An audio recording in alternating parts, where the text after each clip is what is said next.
All right, guys.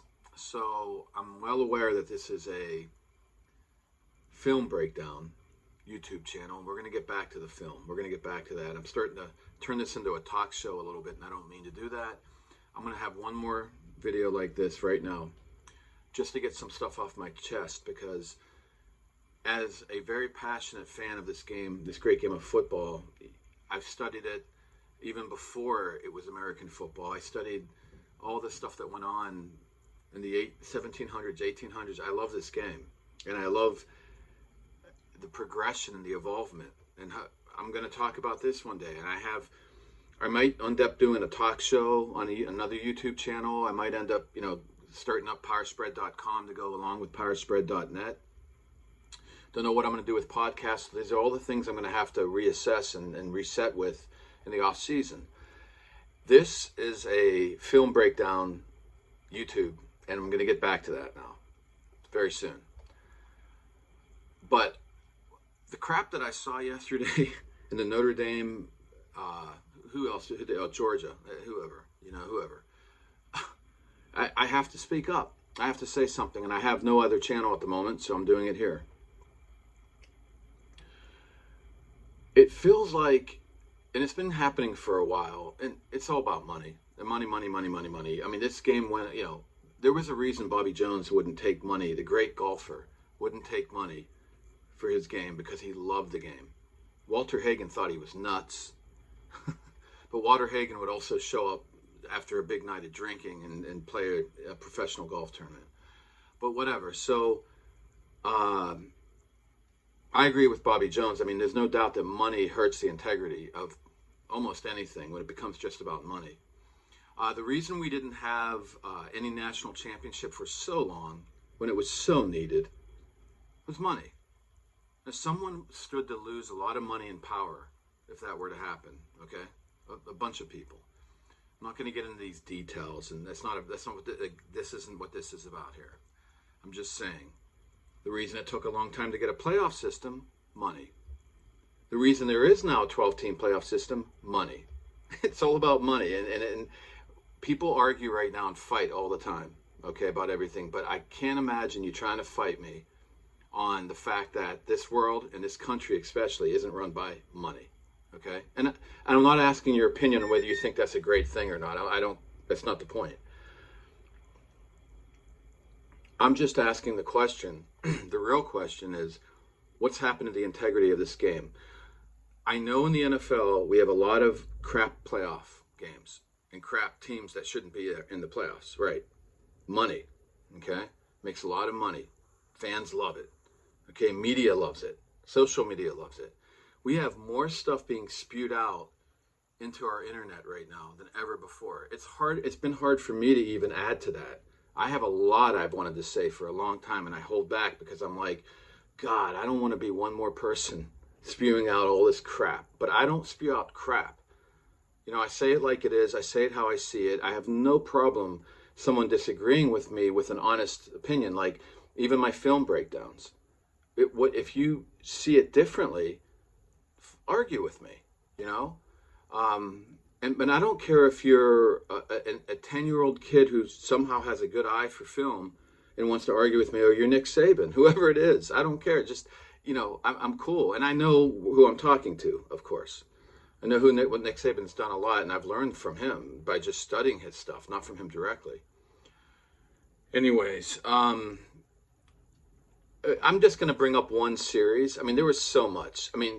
In that game, Bobo is not a good offensive coordinator. I mean, he was okay in the past. He could manage his pro style ways and his conservative sort of non-creative way, and sometimes he'd have some creative schemes. And I was always like, he's not bad. It's just like you could do more. It's Kirby Smart's fault for winning this kind of offense. You also notice that suddenly, with all the great talent Georgia has, not so much at receiver all of a sudden. It's not surprising. This is on Smart and the way he's running this team. Of course, Kirby Smart's really smart, no pun intended. He's a genius at defense. He's great with culture to a degree, but this offense needs an upgrade in the offensive coordinator and at some, at receiver and some stuff. So, but it's not just about that either. It's frustrating to me that Gunnar Stockton, who is very talented, he's a much higher recruit than Riley Leonard, by the way, the Notre Dame quarterback, just for you guys to know. Carson Beck is too. There was a lot more talent on the Georgia side. At the second half of that big the SEC championship, Stockton had to come in for an injured Beck. And they were really moving the pocket, using his legs, doing cool stuff. Bobo can do that. It's not genius. It's nothing new, but it's just in a pro style sort of still. But whatever, who cares? It was good stuff. It worked. Why not continue that into this game? And my guess is because he's young and they had time to think about it and game plan and said, let's keep it safe. Now, when they opened that offense up here and there, the bombs worked. The big passes worked. One drive in the second half, they went right down and got a touchdown. Keep it rolling, man. Get no huddle going. But that's not Bobo's way. And it was a very conservative game plan, way too much against a team that, frankly, shouldn't have been able to beat Georgia. But all the credit to Freeman and his guys, definitely. At the same time, there's a lot of crazy, that's what I'm going to get back with these film breakdowns, a lot of crazy narratives, and I can prove it to you on the films. But I remember in 22, after their second championship in a row, everybody's yelling dynasty. And I put out a podcast, and I'm going to link it in the description. I put out a podcast and just ranted about the fact that this is not a dynasty after 2 championships. Give it time. We don't know what's going to happen, okay? So here we are. That was not a dynasty. It's literally not a dynasty now. Now we know for sure. I mean, unless they win the next 3 national championships, then maybe we'll come back to that. But no, it's not. So again, a lot of big mouths, a lot of stuff yelling out, quick assessments, shallow analysis. We didn't get any sacks, so we need more pressure. Wow. Now we have sacks. We must have been blitzing a lot. No. Just there's no real study. That's why I want to do film work to really look at what's going on. And even coaches who are great at strategies and great in the film room aren't even doing it. They're racing through film because they don't have time. There's so much to do, or like they're on the broadcast team now, and there's too much traveling and too much fun going on. That's great, but you're just saying stuff and not really doing the studying. So, I don't know. Back to my point. There was one series in particular where it was 4th and 2. Oh no, 3rd and 2, and they had just run a bad play, just a run right into a heavy box. I don't have to show it on film. Just a run into a heavy box at 3rd and 3, brought up 4th and 2, and Georgia was going to go for it. They were in Notre Dame's territory, and this was, by the way, after Leonard tried to go for it on a 4th down and didn't get it. Anyway, now it's 4th and 2. And the play looked like a rollout to the right with Stockton. He was on the move. And I like that. I don't know what it was going to be, but they were called for false start. So now it's 4th and 7. They're going to punt. And then Notre Dame's offsides, and it goes back to 4th and 2. And then 4th and 2, they come out. After what looked like they were going to do a kind of a cool play, the other one, it's just a standard 2x2 condensed pro spread style. 2x2, one guy goes in motion, and they have a bunch to the right. One guy to this. They go out and do a West Coast offense, spread out across horizontally. That's West Coast offense. Boom. Short little quick pass game in a West Coast offense pro style with Gunnar Stockton. Okay? Takes a lot of execution, a lot of timing. You got steps, shuffle steps, whatever steps they are. Boom, boom, boom. The receivers have steps. Boom, boom, boom. This is all supposed to be so well executed. That's how that style is. That's what Bill Walsh, that's the epitome of it. And it works a lot better in the NFL, but it can work in college. But it takes a lot. And the line has to be synced up. And sometimes the quarterback's making the line calls. Sometimes the center's making the line calls. They weren't synced up. They slid the wrong way. There was a blitz. Guy got through, blew up the play. I just can't believe that call. That's your call at such a crucial time. And even that call on 3rd down. But what looked like the first 4th down, it looked like it might be something interesting. I mean, do anything. I mean, do a fake QB power, pull up and do a pop pass, anything. But Stockton's on the short side. I don't know. There's a million things you could try to do that are more creative and, yes, more risky. could be a blow up there too, but you're going for it. Okay, you're not just settling for some massive execution that you need everyone on the same page exactly. Some of these other calls in a power spread more concept style, you don't have to be so on the page. I showed it in the film where Will Howard missed reads and stuff in this power spread way Chip Kelly's doing now, but it was okay. We still got yards. You say that power spread's more forgiving. West Coast offense, you need to be on key, on point. So I just was disgusted at that point. Put it out on Twitter, and the rest of the game pretty much stayed disgusting. And I had Notre Dame as one of my, in the beginning of the year, you go back to, I could put my college football preview as a link too, if you guys want to hear that podcast. I had Notre Dame as one of the surprise teams, but I had Georgia and Ohio State at the end of the year. I don't think Georgia's a dynasty. I just think they were one of the most talented teams this year, and they have good coaching. I'm not happy about their OC. Bobo's not horrible. It's just he's not great, and the defensive schemes are getting better and better and better. I mean, you've got to really keep up these days, and I don't think Bobo is. So sometimes he'll come out with some real cool play calling and stuff, but boy, with Stockton, you needed to be more aggressive, and instead you were being safe. And then the one place they were aggressive was at the end of the half, when just get off the field at 6-3. Now we're going to do a pass. And again, it wasn't a great scheme or anything, and the guy got nailed and a fumble, and then they got a touchdown. And then, by the way, the touchdown right before the half was a nice little call by Denbrock. And he's not like some master genius offensive coordinator, but he had two tight ends and one in motion, and it looked very much like a heavy run. And it was a heavy play action, and they had one-on-one on the guy in a slant over the end. It was great. It was a nice, easy, executable kind of thing. Bobo could do that maybe, but whatever. Anyway, so, where are we at now? I mean, hey, look, I'm all happy. I got my Oregon shirt still on. I mean, Ohio State won the first 14 playoff, the first when they had a playoff system, again, and they beat Oregon. And now we beat Oregon again in the first 12-team playoff. So it's just cool as a fan. This is great. I love it. I really do. I mean, I love that, they finally opened up the offense and all this. But overall, a lot of these teams weren't that good. Boise State should have been a 12th seed. I mean, they should have got that last spot.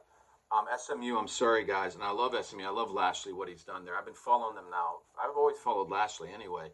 And the bottom line is, though, you lost. ACC gets one team. You should have beat Clemson. You did, and you lost. You're out. That's it. That's my opinion. I don't know.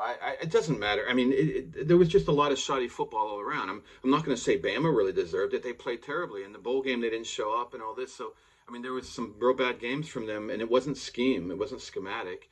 It was a culture issue. And I had a weird feeling. I have faith in DeBoer. We'll see what he does. If you go back to, again, my college football preview, I had a weird scenario where my two surprise teams were Notre Dame and Bama.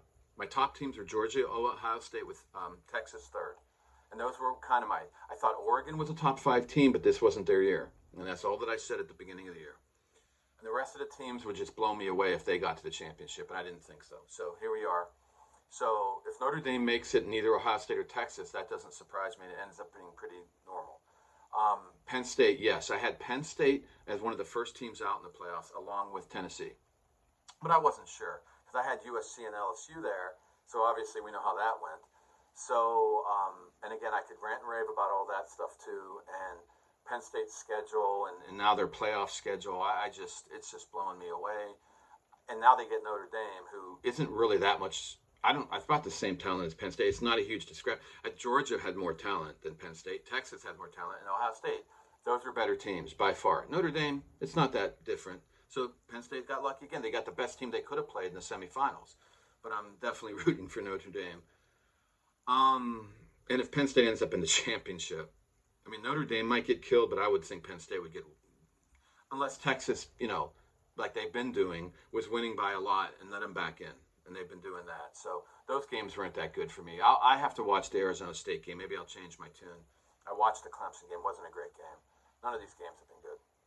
So, what am I saying here? I don't know. I mean, I'm not saying we shouldn't have a 12-team playoff, but there was something to be said about having I got little kids knocking on my door, so just ignore the background. There is something to be said about the regular season meaning so much that it takes a lot to get into the playoffs, okay? And now we're like the NFL, right? So this is money. This is going to generate money, and the fans love it. Social media loves it. Media loves it. They're spinning it all over the place. And if your team's done great, we love it. We're great. I don't know how the people feel whose teams didn't make the playoffs. Are the Bama fans upset? I don't really know. And a lot of times when you have these different narratives, I'm giving you my honest opinion. I'm an Ohio State fan, so I have nothing to be upset about, right? Because one guy yelled at me on a comment, "Oh, you're an SEC guy." I hate the SEC. It's not about that. I'm just saying what it is here. And I've got to wonder, and it's not going to get any better. I mean, the NIL, it's money, money, money, money, media, social media, false narratives, BS, bullshit, everywhere. It's just flying out, man. So it's not getting any better. And I don't know where it's going to go. But if you like entertainment and you like all the excitement and the craziness and the soap operas, this is for you. It's great. If you're a football guy, you love football and the game, I'm not so sure. But we do have the most talent we've ever had in history. We have the best schemes. All the schemes are into play now from the very beginning. And it's great. I mean, that part's great. I just like to see it be able to come to fruition, and maybe it will. And maybe we will have some real quality teams eventually in these playoffs who have had great years. And even Ohio State holding back all year for the playoffs. Are you kidding me? Is this the new wave? And it might be the wave in the NFL. Because in the NFL, it's about the end of the year. So it's not about the beginning. Even now, we'll see what happens in the NFL. Let's see if Kansas City gets to the Super Bowl now. So, and it's a lot of parity, though. The NFL, you're trying to make college in the NFL. Schedules are widely different. Talent's widely different. NFL has the parity to do this. College needs to look at all this. And I mean, the schedules can't be so variant, like Indiana's crazy crap schedule and Penn State. It's got to be more even somehow. I don't know how they're going to do this. Or we're just going to keep seeing just this random crazy stuff like this. The Mountain West Conference, by the way, was just bad this year, and I knew that from the beginning of the year. And I love what UNLV was able to do. I love them. But Odom's gone. That's part of the thing. Odom's off. Coaches are leaving. Players are gone. And by the way, this NIL, Lashley's done a good job, but most of the good NIL going to the top. And then you're going to be, there's going to be more discrepancy. And how are we going to do these playoffs? So we're going to have to just boil it down to a top tier college football, which of like 30, 40 teams, like the NFL, 2 conferences, and playoffs. And then a bunch of bad teams get in the playoffs too, like in the NFL. And then the fans love it, and it makes a ton of money. Social media keeps pumping it out. So, hey, that's it. Still, and Juck on Bucks was at the game, and that's freaking awesome. And the fan, it's still there, all that stuff. So that stuff's great. So I'm not decided one way or another. I'm just saying I am bothered. And finally, after that crap yesterday, I just had this. That was the one competitive first half we've had in 8 games, and that was still a crap game. So, hey, man, I'll get back to the film work now. That's what this channel's about. And you know what? If you guys, I don't even want to say like and subscribe because I feel like such a social media whore doing that. But you know what? Just if you like some honest talk and you want to hear more stuff like this, maybe I can start another channel for this kind of stuff. If you like the film stuff, then good. I'll get back to the film stuff.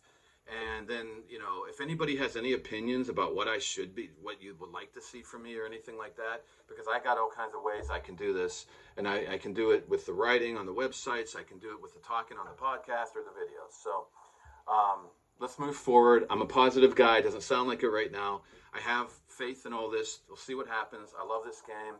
This is a wild time in the history of the game. No doubt. It's a wild time in the history of the world. So here we are. All right.